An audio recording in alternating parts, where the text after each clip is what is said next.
সন্ধেবেলার স্ন্যাক্সে মায়ের হাতের তৈরি চিকেন পকোড়া, মুচমুচে আর ক্রিস্পি, উফ, আর তাও গরম গরম। কি মজা, তাই না? তো আজকে চিকেন পকোড়ার রেসিপি নিয়ে আপনাদের সামনে হাজির হয়েছি। তো দেখুন এগুলো কত সুন্দর হয়েছে, ক্রিস্পি হয়েছে।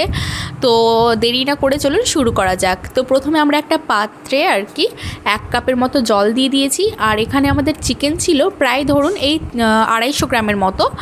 আর এই 250 গ্রাম চিকেনে প্রায় 25টা চিকেন পকোড়া আমাদের হয়েছিল। তো জলের মধ্যে চিকেনগুলো দেওয়ার পর সেখানে লবণ আর হলুদ গুঁড়ো দিয়ে দেওয়া হলো। আর এটা আমরা কিন্তু 10 মিনিটের জন্য কিন্তু ফুটিয়ে নেব, মানে হালকা করে সেদ্ধ করে নেব, বয়েল করে নেব আর কি। তো এটা কিন্তু দেখুন অনেকটা বয়েল হয়ে গেছে, যেহেতু চিকেন এটা বয়েল করতে বেশি টাইম লাগে না। এবার কিন্তু আমরা কি করব, এই জলটা ঝরিয়ে নেব। এবার আপনারা কিন্তু বয়েল করে এটা যদি সকালে বয়েল করেন তাহলে সন্ধেবেলা কিংবা তার পরের দিনও করতে পারেন, তবে তার পরের দিন না, সকালে বয়েল করলে সন্ধ্যাবেলা এটা করা যায়। তো দেখুন জল একেবারে শুকিয়ে গিয়েছিল জল ঝরিয়ে নেওয়ার পর। আর এখানে একটা প্লেটের মধ্যে আমরা কর্নফ্লাওয়ার আর নিয়েছি বেসন, আর এখানে কিন্তু ধনেপাতা কুচোনো, আর এখানে রয়েছে কাঁচা লঙ্কা। আর এখানে আমরা চিকেনের মধ্যে দিয়ে দিলাম আদা রসুনের পেস্ট, আর তারপর দিয়ে দিব এর মধ্যে কিন্তু কর্নফ্লাওয়ার, আর দিয়ে দিলাম বেসন। আমরা কিন্তু পরিমাণ মতোই নিয়েছি, আপনারাও পরিমাণটা বুঝেই নেবেন। তো এবার কিন্তু আমরা এর মধ্যে দিয়ে দেবো কাঁচা লঙ্কা। এগুলো সুন্দর করে কিন্তু কুচি কুচি করে কাটা হয়েছিল, তারপরও মা হাত দিয়ে এটা সুন্দর করে চটকে নিল। এবার এর মধ্যে দিয়ে দেওয়া হলো কাঁচা লঙ্কা, আর দিয়ে দেওয়া হলো কিন্তু ধনেপাতা কুচোনো। বন্ধুরা, চিকেন কিন্তু সেদ্ধ করাটা অপশনাল, বাট আমার জানি না, মানে বিশেষ করে মায়ের একটু কেমন জানি লাগছিল, তাই চিকেনটা একটু সেদ্ধ করলো। এবার এখানে দিয়ে দেওয়া হলো পরিমাণ মতো লবণ। কেমন জানি লাগছিল বলতে কি, মানে এমনিতেও ফ্রাই করলে ওটা ভেতর থেকে সেদ্ধ হয়ে যায়, বাট আমরা মানে প্রথমবার ট্রাই করলাম, ফার্স্ট টাইম, বাট এত সুন্দর হয়েছিল যে বিলিভ করতে পারবেন না আপনারা। তো দেখলেন হাতে করে আজওয়াইন নিয়ে আর কি, জোয়ান আর কি যেটাকে বলে, ওটাকে হাতে করে হালকা করে ক্রাশ করে দিয়ে দেওয়া হলো এর মধ্যে। আর দিয়ে দেওয়া হলো কিন্তু এটা হচ্ছে কাশ্মীরি লঙ্কা গুঁড়ো, এটাতে কালারটাও ভালো আসবে, ফ্লেভারটাও ভালো আসবে। আর এবার দিয়ে দেওয়া হলো হলুদ গুঁড়ো, আর এবার দিয়ে দেওয়া হলো এর মধ্যে ধনে গুঁড়ো, আর সামান্য পরিমাণে জিরে গুঁড়ো। এগুলো দিয়ে ভালো মতো কিন্তু আমরা মেখে নেব। এবার দিয়ে দেওয়া হলো লেবুর রস। আপনারা যদি বাড়িতে ভিনেগার থাকে সেটাও দিতে পারেন, বাট লেবুর রসটা, আমাদেরও বাড়িতে ভিনেগার ছিল, বাট লেবুর রসের ফ্লেভারটা আরও মানে সুন্দর হয়, তাই জন্য আমরা লেবুর রস ইউজ করেছি। তো এখানে আমরা দেখুন হাফ লেবু দিয়ে দিয়েছিলাম, প্রায় একটা গোটা লাগেনি, আপনারা যেরকম যে পছন্দ করেন, তবে লেবু কিন্তু হাফই দেবেন।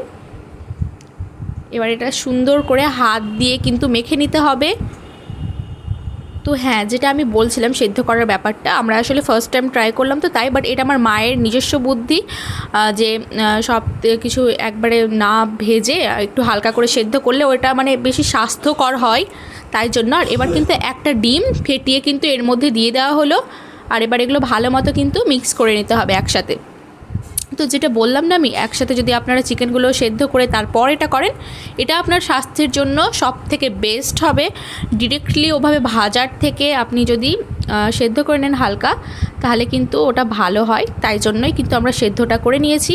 এবার আপনাদের চয়েস, আপনারা যদি চান সেদ্ধ করতে পারেন, আবার না করতে পারেন, তবে আমার মতে যদি সেদ্ধ করেন তাহলে সেটা সব থেকে বেস্ট হবে। তো এবার কিন্তু আমরা কিন্তু ঢাকা দিয়ে দিলাম। এটা ঢাকা দেওয়ার পর প্রায় আমরা ওয়েট করেছিলাম আধ ঘন্টার মতো। আধ ঘন্টা ওয়েট না করলেও চলবে, কোনো ব্যাপার না। এবার একটা প্যানের মধ্যে সয়াবিন অয়েল দিয়ে দেওয়া হয়েছে, মানে সাদা তেল, তেলটা গরম হলে পারে সেখানে কিন্তু একে একে পকোড়াগুলো দিয়ে দেওয়া হচ্ছে ভাজার জন্য। আমরা কিন্তু প্রত্যেকটা চিকেন একেবারে বোনলেস নিয়েছি, মানে একটাও হাড় ছিল না চিকেনে। তো দোকানে কি হয়, যারা চিকেন পকোড়া খেতে চান অনেকেই বলে যে কাকু এটা কী করলেন, আমার চিকেন পকোড়াতে তো পুরোটা হাড়ই ছিল, পিস পাইনি। তো তাদের জন্য বলছি যে আপনারা ফ্যামিলি প্যাক, মানে যে পরিবারের জন্য চিকেন পকোড়া যত টাকার দামে নেন, সেই দামে যদি একবার চিকেন কিনে নেন আর বাড়িতে এভাবে তৈরি করেন, তাহলে সবার মনটাও ভরবে। আর এটা কিন্তু, যেটা আমি আগেও বললাম, বাড়ির খাবার সবসময় বাইরের খাবারের থেকে হেলদি হয়, এটা হাইজিন মেনটেন করেই করা হয়। তো এভাবেই কিন্তু আপনারা যদি বাড়িতে তৈরি করে খান অনেকটা ভালো লাগবে। আর আমি কিন্তু স্ট্রিট ফুড, মানে দোকানদারদের কোনো দোষ দিচ্ছি না, আমিও স্ট্রিট ফুড খাই, আমারও ভালো লাগে, বাট কি হয়, তারা মানে অনেকটা তৈরি করে তো একসাথে, তাই জন্য হয়তো হাড় টাড় সব কিছু দিয়েই তৈরি করে নেন। আর এতে ওদের লাভও আছে, তাই জন্যই হয়তো অত কিছু তো ওরা বাদ দিয়ে পারবে না, তাই না? তো তো এবার কিন্তু আমাদের চিকেন পকোড়াগুলো একবার মানে প্রথমবার ভাজা হয়ে গেছে। এগুলো কিন্তু আমরা সেকেন্ড টাইমও ভাজবো, দ্বিতীয়বার ভাজবো আর কি। কিন্তু প্রথমবার ভেজে এটা অনেকটাই মুচমুচে হয়েছিল। আমি একটা খেয়েও দেখেছিলাম, আমার তো মানে আমি তো লোভ থামতে পারছিলাম না, অনেকটা টেস্টি হয়েছিল। তারপর মাকে বললাম একবার হয়তো ভাজলেই হবে, বললো যে না এটা দ্বিতীয়বারও ভাজতে হবে, না আর তাহলে আরও ক্রিস্পি হবে। তো আমাদের প্রথম পর্বের চিকেন পকোড়াটা ভাজা হলো, আর যেটুকু বাদবাকিগুলো ছিল সেগুলো ভেজে নেওয়া হবে ফার্স্ট টাইম। আর তারপর এগুলো আবার তুলে নিয়ে দ্বিতীয়বার মানে ভাজা হবে একে একে। তো বন্ধুরা দেখুন, আমাদের কিন্তু পুরো 25টা চিকেন পকোড়া হয়েছিল, যেটা আমি বললামই। আর 25টা হলে মানে বুঝতেই পারছেন বাড়ির সবাই তৃপ্তি করে খেতে পারবে। আর বাজারে কিন্তু এই দামে যদি আপনি চিকেন পকোড়া নেন তাহলে এতটা হবে না, 25টা নিতে গেলে প্রায় অনেক টাকাই খরচ হবে। তো তার থেকে বলি যে এভাবে একবার বাড়িতে অবশ্যই ট্রাই করে দেখবেন। তো এবার দেখুন আমরা একে একে উলট পালট করে নিলাম, আর ওইটুকু মানে তুলে নিয়েছিলাম যেটুকু পরে আবার ভাজলাম। আর এবার হচ্ছে আমাদের ফার্স্ট চিকেন পকোড়াটা, যেটা আমরা প্রথমে ভেজে রেখেছিলাম, সেটা আবার তেলে দিয়ে কিন্তু আমরা ভেজে নিলাম। এবার যেই সেকেন্ড চিকেন পকোড়া ছিল সেখান থেকে একটু দিলাম, কারণ ফাঁকা জায়গায় বেঁচে ছিল প্যানের মধ্যে। এভাবে একে একে কিন্তু সবটা চিকেন পকোড়াই আমরা সেকেন্ড টাইমও ভেজে নেব। দেখুন এখন চিকেন পকোড়াগুলোকে দেখতে অনেকটা কেএফসির মতো লাগছে না? কেএফসির যে চিকেন আর কি থাকে, তো চিকেন পকোড়াগুলো থাকে আর কি, তো ওরকমই লাগছে দেখতে।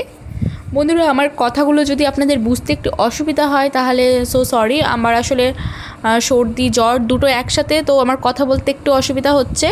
কিন্তু আশা করছি যে অতটাও বুঝতে অসুবিধা হবে না, কারণ আমি তো একেবারে ভালো মতো বলার চেষ্টা করছি যাতে আপনারা বুঝতে পারেন।